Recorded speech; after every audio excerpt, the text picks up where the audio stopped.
Atma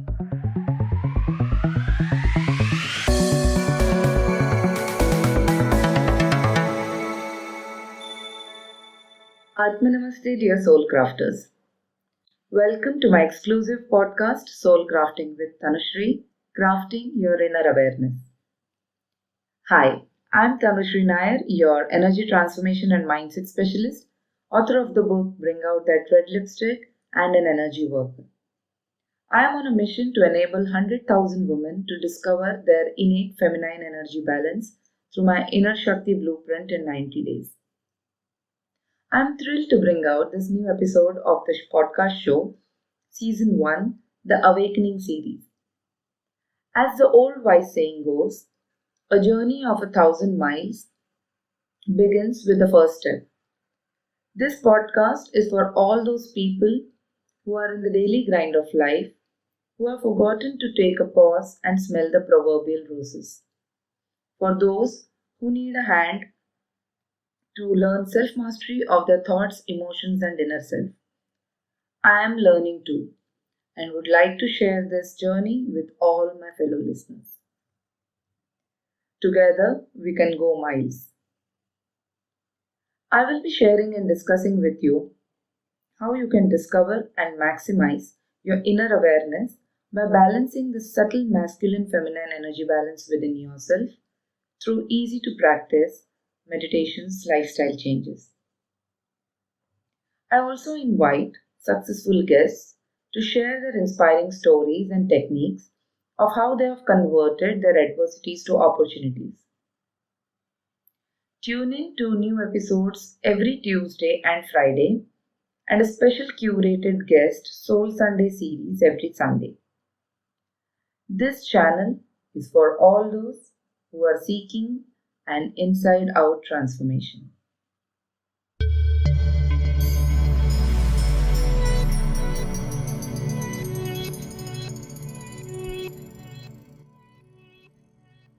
Welcome back, friends. Hope you all enjoy listening to the topics I'm presenting through my podcast. I have to thank all my listeners who have been sending me messages on Facebook about how they could connect with different episodes that I have on my show. I indeed feel grateful to be a messenger of words that they wanted to hear at the time they needed. I humbly accept your wishes and will keep working to bring in more topics which resonate with you. Dear Soul Crafter, today we are going to delve into receptivity. Receptivity is another key divine feminine energy quality. Are you open, responsive, perceptive to this quality in you? We have all been taught that giving is a bigger virtue than receiving. It definitely is important, but I would not like to weigh one against another. Are we not speaking about balancing? Then how can we tip the scales in favor of one over another? Feminine energies are least understood. They are not weak energies, but are a powerhouse of creativity, innovation, and imagination. Receptivity is key to fuel these areas to our true potential. Receptivity does not mean just accepting anything and everything. It means to surrender to the process of the universe, have faith and trust that the universe will align everything together. Receptivity is the ability to receive. We simply pass through life, brushing past compliments, good words about ourselves, praises, just because of our conditioned beliefs that it should not go to your head, lest we fill ourselves with ego. We literally feel apologetic to receive. But who said humility meant not receiving kind words or kind actions? So let us try to understand more in detail what really stops us from receiving effectively. Number 1. Social conditioning. Socially, culturally, we are conditioned to work hard but sit back patiently and wait for the results. Downplay any efforts that one puts towards their work and not receive any encouragement in form of praises or compliments. Number 2. Beliefs and mind blocks. Over time, we resign to certain beliefs that we have created about ourselves, which hinders our thoughts and which we express through our behaviors. Self-criticism and being stubborn in our old ways of living are in a way addictions, though we know it no longer serves us.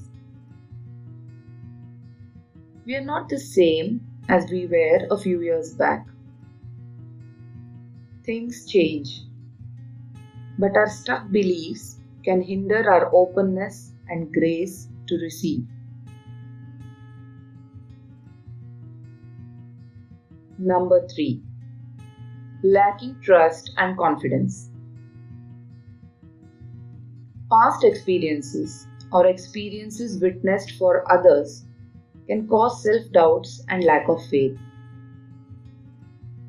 Also, not feeling confident about being worthy of support can cause blocks to receptivity.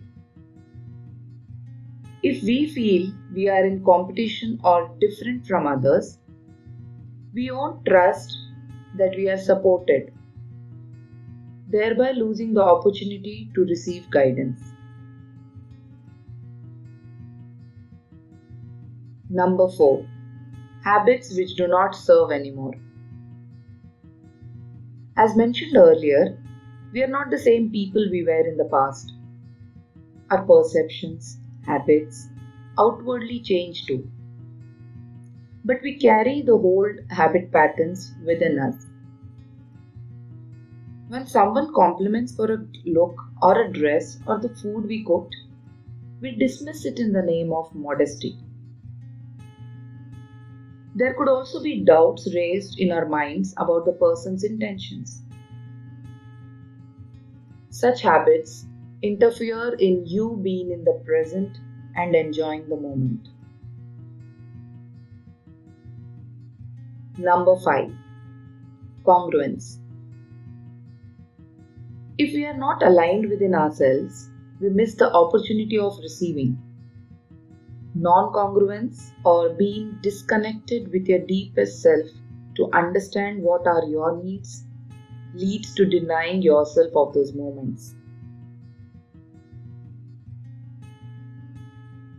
So now, how do we navigate through this behavior, these beliefs and patterns?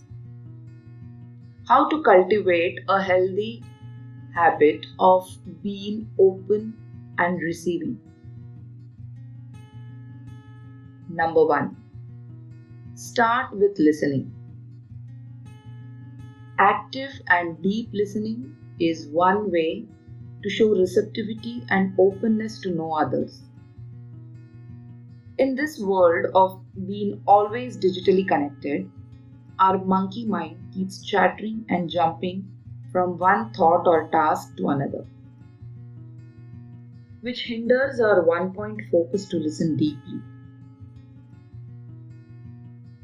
We would understand others' intentions or ideas if we are fully present with them.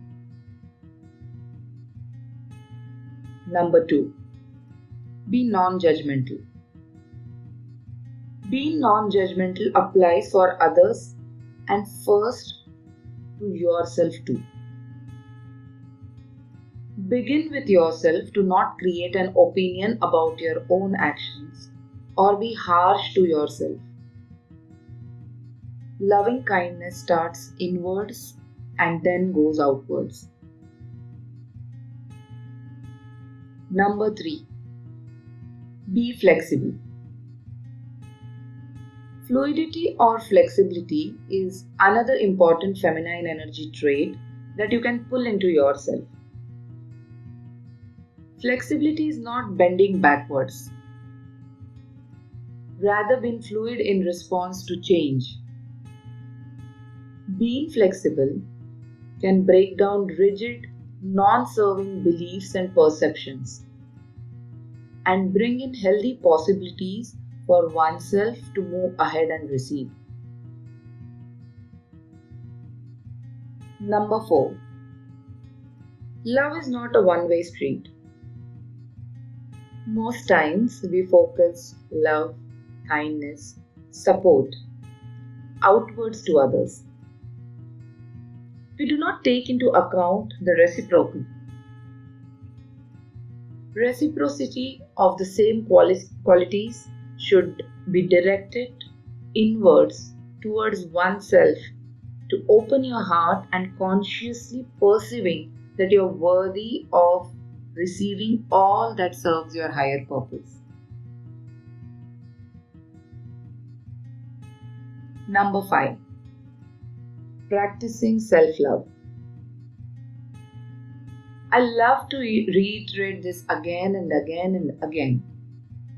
Self-love blooms your soul. In episode 9, I have shared how you can manifest self-love for yourself. Do take time during the day to focus on personal development and activities to nourish you. This improves your self-worth, and you will automatically see the gates of receptivity and giving balance itself.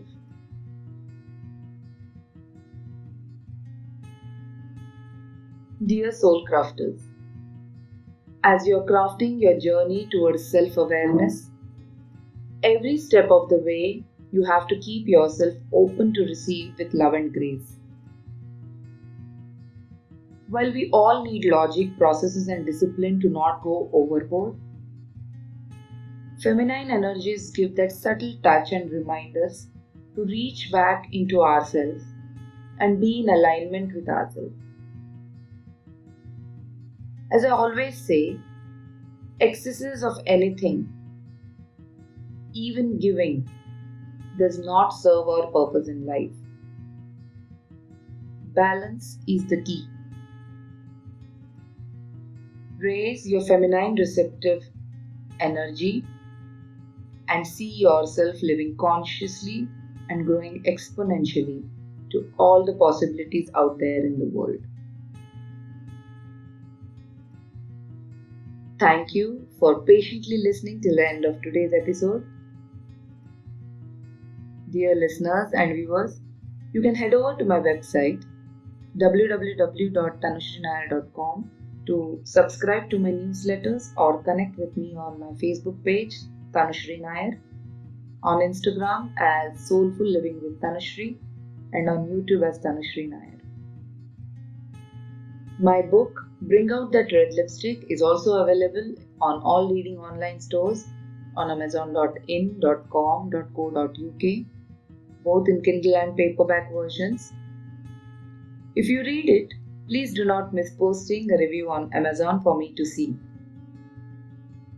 Thank you for joining me on today's episode, and until we meet again, stay safe, stay inspired. You are all loved. Peace, love and light. Your host Tanushree, signing off.